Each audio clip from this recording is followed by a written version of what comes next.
Operation सिंदूर ने न सिर्फ पाकिस्तान को पूरी तरह बर्बाद कर दिया है, बल्कि उससे कहीं ज्यादा घातक यह चीन के लिए साबित हो गया है।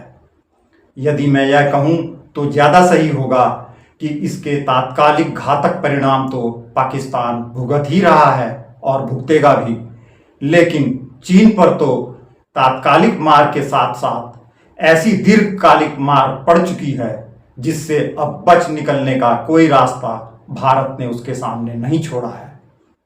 नुकसान की मात्रा कितनी है इसे यूं समझ सकते हैं कि यदि ऑपरेशन सिंदूर पाकिस्तान के लिए एक घातक बम था तो चीन के लिए यह एटम बम बन चुका है।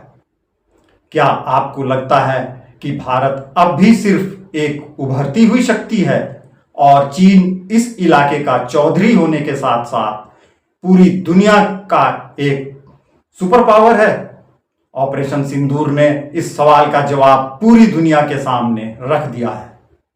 आज भारत न केवल दक्षिण एशिया बल्कि वैश्विक मंच पर सुपर पावर के तौर पर स्थापित हो चुका है। यह कोई दावा नहीं बल्कि ऑपरेशन सिंदूर के बाद की हकीकत है।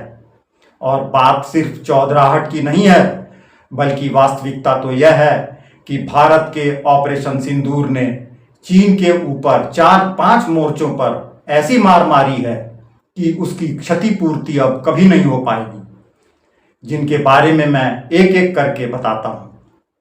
सोचिए, एक ऐसा देश जो दशकों तक आतंकवाद का शिकार रहा, आज उसी आतंक की जड़ पर सर्जिकल स्ट्राइक करता है और पूरी दुनिया चुपचाप देखती है।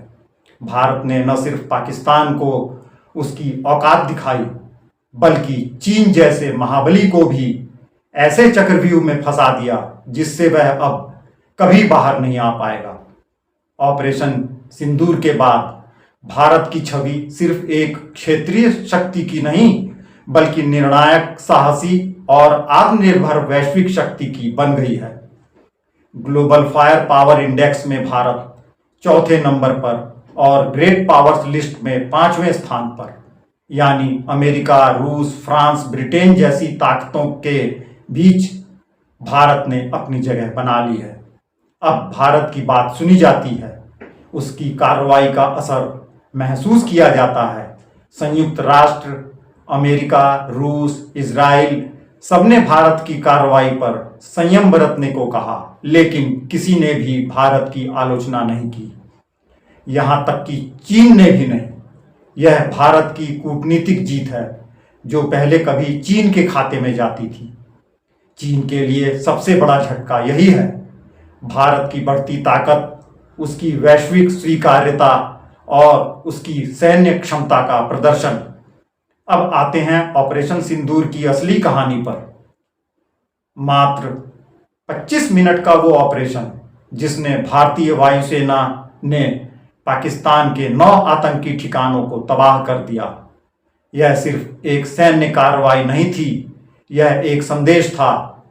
भारत अब किसी भी खतरे का जवाब देने में सक्षम है और वह जवाब निर्णायक होगा। इस ऑपरेशन में ब्रह्मोस, स्कैल्प, स्पाइस 2000 जैसी मिसाइलों का इस्तेमाल हुआ जो पूरी तरह स्वदेशी या भारत के रणनीतिक साझेदारों से हासिल की गई हैं। इन मिसाइलों की सटीकता ने दुनिया को चौंका दिया। दूसरी तरफ पाकिस्तान के पास चीन निर्मित air defence system LY-80 HQ-9 थे जिन पर करोड़ों डॉलर खर्च हुए थे, लेकिन ये सिस्टम भारतीय मिसाइलों को ट्रैक तक नहीं कर सके। सोशल मीडिया पर चीन के हथियारों की खिल्ली उड़ने लगी। अंतर्राष्ट्रीय मीडिया में सवाल उठने लगे, चीन की टेक्नोलॉजी आखिर कितनी भरोसेमंद है? जानते हैं इस स्थिति का नतीजा क्या हुआ? दुनिया के हथियारों के बाजार में चीन की लुटिया पूरी तरह डूब गई और भारतीय अस्त्र शस्त्रों की धाक जम गई है। यह कोई साधारण उपलब्धि नहीं है। अब बात करते हैं चीन की। चीन जो खुद को पाकिस्तान का सबसे बड़ा दोस्त और रणनीतिक साझेदार बताता है, ऑपरेशन सिंदूर के दौरान पूरी तरह असहाय नजर आया। ना सैन्य मदद कर पाया, ना कूटनीतिक दबाव बना पाया और ना ही भारत की कार्रवाई को रोक सका। चीन ने सिर्फ संयम की अपील की और भारत के खिलाफ कोई सख्त बयान तक नहीं दिया। यह चीन की कमजोरी का सबसे बड़ा सबूत है। पाकिस्तान ने चीन से 10 अरब डॉलर की मदद मांगी, लेकिन बीजिंग में सन्नाटा है। सीपीईसी और पीओके में चीन के अरबों डॉलर के प्रोजेक्ट्स अब खतरे में हैं। पाकिस्तान की आर्थिक हालत डगमगा गई है, शेयर बाजार गिर गए हैं और चीन की निवेश नीति पर भी सवाल उठने लगे हैं।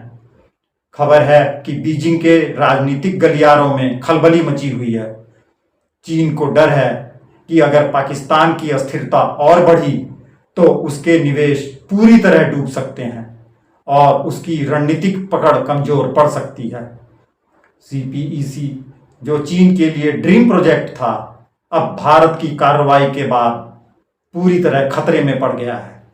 पाकिस्तान के अंदर चीनी नागरिकों की सुरक्षा भी दांव पर लग गई है। चीन की रणनीति में दरारें साफ नजर आ रही हैं। अब वह सिर्फ संयम की अपील कर सकता है, भारत की कार्रवाई को चुनौती नहीं दे सकता। अब बात करते हैं भारत की कूटनीतिक चालों की। ऑपरेशन सिंदूर से पहले भारत ने अमेरिका, रूस, फ्रांस, ब्रिटेन, इजराइल जैसे देशों को अपनी रणनीति से अवगत कराया। किसी ने भी भारत की आलोचना नहीं की। यह भारत की कूटनीतिक ताकत है जिसने चीन को तटस्थ कर दिया, पाकिस्तान को अलग थलग कर दिया और खुद को वैश्विक मंच पर स्थापित कर दिया। भारत की विदेश नीति अब रक्षात्मक नहीं, आक्रामक और निर्णायक हो गई है।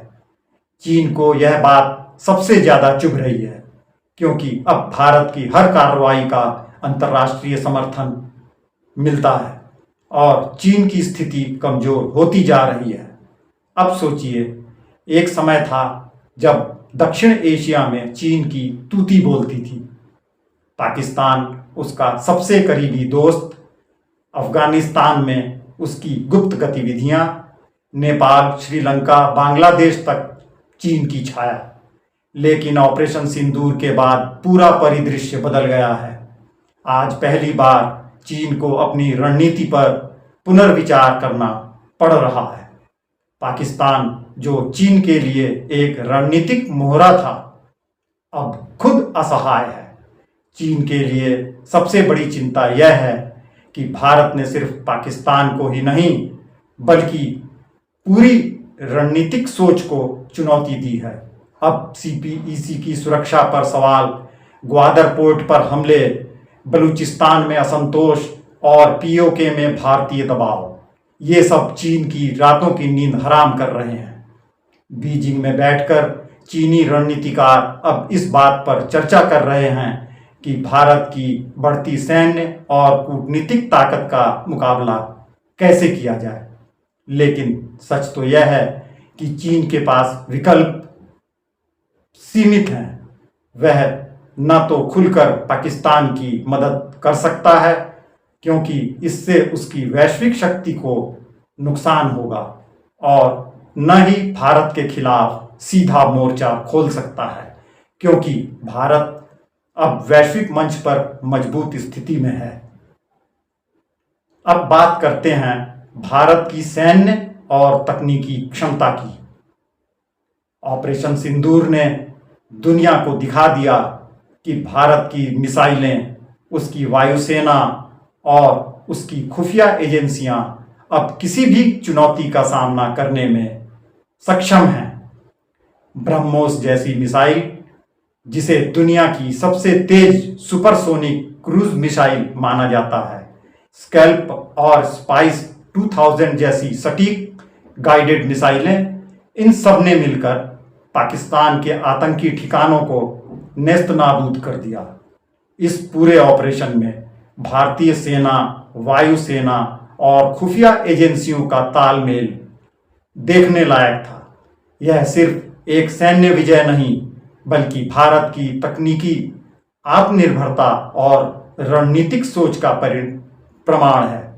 इसी के साथ भारत की आर्थिक और राजनीतिक स्थिरता भी चीन के लिए सिरदर्द बन गई है। जहां पाकिस्तान की अर्थव्यवस्था चरमरा रही है, वहीं भारत की जीडीपी लगातार बढ़ रही है, विदेशी निवेश बढ़ रहा है और वैश्विक कंपनियां भारत को अपना नया ठिकाना बना रही हैं। चीन को डर है कि अगर भारत इसी रफ्तार से आगे बढ़ता रहा तो आने वाले वर्षों में वह न सिर्फ एशिया बल्कि पूरी दुनिया में चीन से भी आगे निकल जाएगा। यही कारण है कि कुछ रणनीतिकार मानते हैं कि पहलगाम का ड्रामा दरअसल परोक्ष रूप से चीन द्वारा भारत के लिए बुना गया एक जाल था और चीन भारत को एक बड़े युद्ध में फंसा देना चाहता था, जो सफल नहीं हुआ। ऑपरेशन सिंदूर के बाद चीन की चिंता सिर्फ सैन्य या रणनीतिक नहीं बल्कि आर्थिक और राजनीतिक भी है।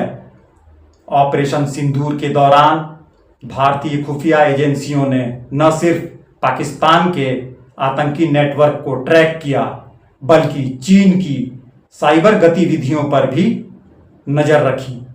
भारतीय साइबर एजेंसियों ने चीन के डेटा नेटवर्क को डिकोड किया और पाकिस्तान में चीनी सलाहकारों की गतिविधियों पर भी पैनी नजर रखी। यह दिखाता है कि भारत अब सिर्फ पारंपरिक युद्ध नहीं बल्कि साइबर और सूचना युद्ध में भी चीन से कहीं आगे निकल चुका है।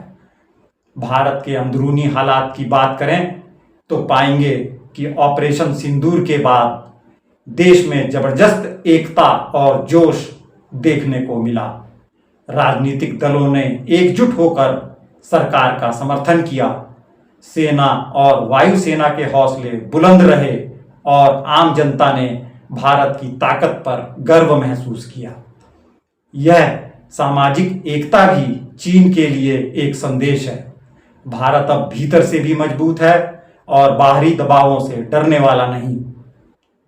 अब बात करें पाकिस्तान चीन गठजोड़ की, तो एक समय था जब पाकिस्तान को चीन की छाया में खुद को सुरक्षित महसूस होता था। लेकिन ऑपरेशन सिंदूर के बाद पाकिस्तान को समझ आ गया है कि चीन सिर्फ बयानबाजी कर सकता है, जमीनी मदद देने में वह असहाय है। चीन की कूटनीति अब कमजोर दोस्त की तरह दिख रही है और पाकिस्तान में भी इस बात को लेकर काफ़ी बेचैनी है। पाकिस्तान के अंदर चीनी नागरिकों और प्रोजेक्ट्स की सुरक्षा पर खतरा बढ़ गया है और चीन को अपने निवेश की चिंता सता ही रही है।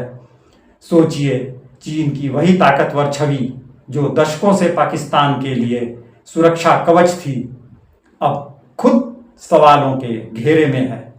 चीनी सोशल मीडिया से लेकर अंतर्राष्ट्रीय मंचों तक चीन के हथियारों और रणनीति की आलोचना हो रही है। बलूचिस्तान में चीनी प्रोजेक्ट्स पर हमले बढ़ गए हैं, ग्वादर पोर्ट पर असंतोष चरम पर है और सीपीईसी का भविष्य अधर में लटक गया है। चीन के लिए यह सिर्फ आर्थिक नुकसान नहीं, उसकी वैश्विक रणनीति का भी सबसे बड़ा झटका है। चीन भारत के खिलाफ खुलकर बोल भी नहीं सकता क्योंकि उसे डर है कि इससे उसके व्यापारिक और कूटनीतिक हित प्रभावित होंगे। तो कुल मिलाकर असली कहानी तो अब शुरू हुई है। देखते रहिए, फिल्म अभी बाकी है।